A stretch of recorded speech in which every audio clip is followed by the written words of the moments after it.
Okay, so you want to buy a zoo. Get some animals, charge admission, watch families show up on weekends with strollers and overpriced popcorn. Well, here's the part nobody tells you.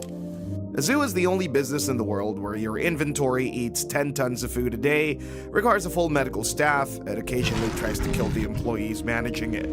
It is also one of the only businesses where losing money for 30 years straight is considered a success. By the end of this video, you'll know exactly how that's possible, how zoos actually make money, why the ticket price you pay at the gate barely covers anything, and why owning a zoo is less like running a theme park and more like running a small, bankrupt government that happens to have elephants.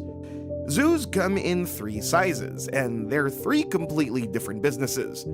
A small roadside zoo in rural America costs $500,000 to $2 million. For that type of money, you get a petting area, some goats, a depressed emu, and a gift shop that sells the same plastic giraffe in 4 different sizes.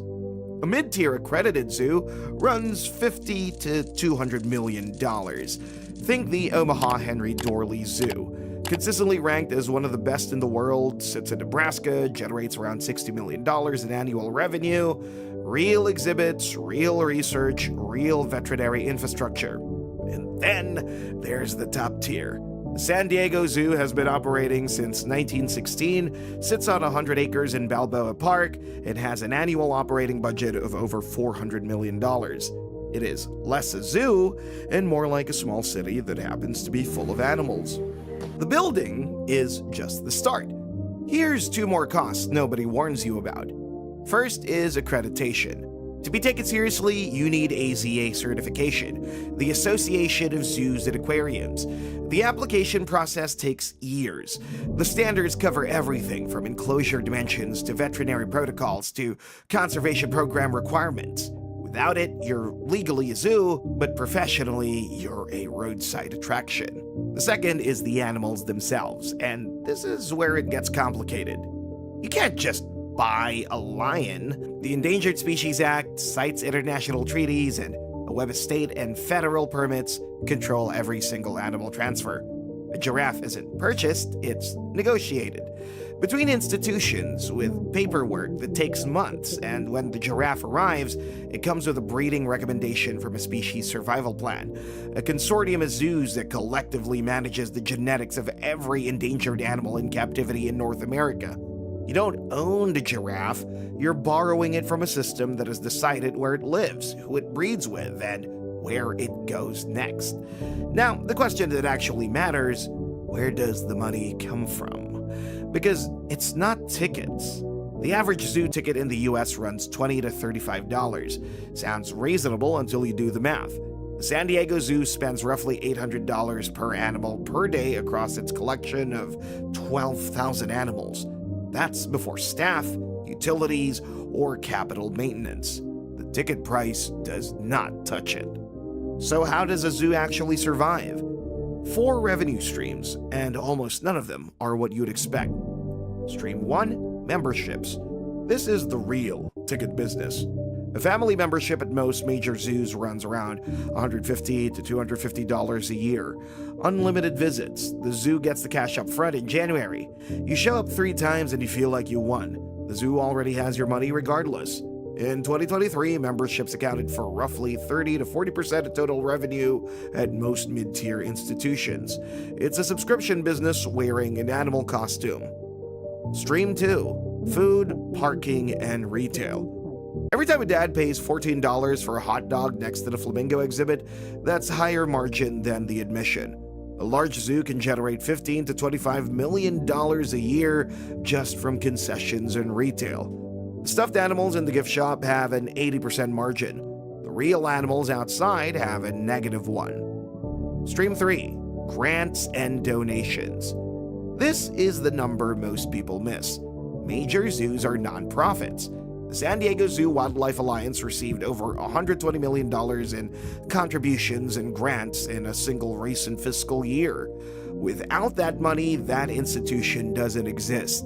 The animals are the mission. The donations fund the mission. The ticket is just the entry fee to watch the fundraising pitch work in real time. Stream 4, conservation partnerships. Top-tier zoos run field programs in 60-plus countries. They get government contracts, university research partnerships, and corporate sponsorships to fund it. A single species recovery program can bring in millions from federal wildlife agencies. The zoo isn't just showing you animals, it's running a global conservation operation that happens to have a public-facing gift shop attached to it. Now, the architecture. You've been to a zoo. Did you ever wonder why the path only goes one direction? Every major zoo is designed as a loop. You enter at one point, you exit through the gift shop. There is no shortcut. The layout is engineered so that every family walks past every exhibit, every food stand, and every photo opportunity before they find the exit. The most profitable real estate in the zoo isn't the Big Cat exhibit.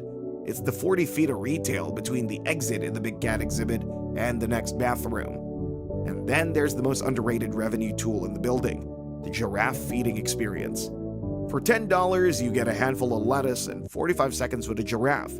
Costs the zoo almost nothing, generates millions annually across the industry, and it's replicable.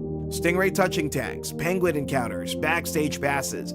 Every premium animal interaction is a microtransaction layered on top of the base ticket. The industry calls this participatory revenue. The guest pays more to feel like they're inside the experience rather than just watching it. At the top of the pyramid sit the corporate sponsors. A naming rights deal for a major exhibit runs $1 to $5 million. The Taco Bell Giraffe House sounds absurd, but the check doesn't. So, with memberships, donations, concessions, grants, and federal partnerships, why do zoos still close? The short answer is that the animals never stop being expensive regardless of revenue. Two failure patterns show up over and over. Failure 1, the capital trap. Animals require infrastructure that ages. Enclosures built in the 1970s don't meet modern standards. Renovating a single large mammal exhibit, elephants, rhinos, hippos, runs $20 to $50 million. You can't defer it. The AZA will pull your accreditation. The animals will be redistributed, and a zoo without its flagship animals is a parking lot with better landscaping. The Philadelphia Zoo, one of the oldest in America, has spent decades at a cycle of closing exhibits and launching capital campaigns just to stay current. When the money stops coming in, the buildings start aging faster than you can raise funds to fix them. Failure 2, the animal liability. In 2016, a child fell into the gorilla enclosure at the Cincinnati Zoo. The zoo shot and killed Harambe to protect the child. The PR fallout lasted for years.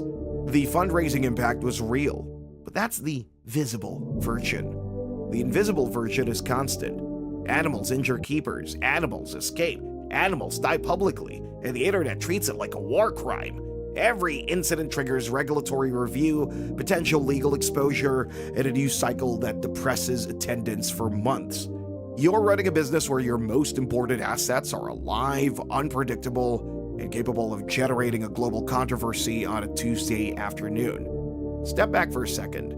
The economics of a zoo are uniquely brutal because the mission and the business model are in direct conflict. The mission demands you house the most expensive, most dangerous, most logistically complex animals on the planet at the highest possible standard of care. The business model says that you need to fund that with hot dogs and stuffed animals and the occasional billionaire who wants his name on a penguin exhibit. Every other business can cut its product cost when margins get tight. A zoo can't feed elephants less. Two scenarios, real numbers. Scenario 1, $5 million regional zoo. Annual revenue around $3 to $4 million. Operating costs eat nearly all of it. Real profit in a good year, close to zero. You're not building wealth, you're funding a mission. If you care about conservation, it's deeply meaningful. If you care about returns, it's a disaster. Scenario 2, $150 million accredited urban zoo. Annual revenue, $60 to $80 million. Admissions, memberships, concessions, grants. Operating costs, $55 to $70 million. Net surplus in a good year, $5 to $10 million, which immediately gets reinvested into capital projects. There is no profit distribution. It's a nonprofit. You don't own it, you steward it. This is the fundamental difference between a zoo and every other business we've covered. You cannot extract the money. The business exists to spend every dollar it makes on animals and the mission. The reward isn't a check, it's a plaque with your name on it and the knowledge that a black-footed ferret still exists on Earth partly because you didn't let the funding dry up. In 1972, a man named John Aspinall opened the Howlett's Wild Animal Park in Kent, England. He believed that humans and wild animals could form genuine bonds. He let his keepers develop personal relationships with gorillas, tigers, and rhinos in ways that violated every conventional safety standard. Several keepers were killed over the years. Aspinall buried them and kept the park open. By the time he died in 2000, his 2 parks had bred more western lowland gorillas than any institution on Earth and had reintroduced multiple species to the wild that had been extinct in their native habitat. He never made money. He spent his entire personal fortune on the animals. The Aspinall Foundation still operates today, still runs on donations, still reintroduces gorillas to Gabon.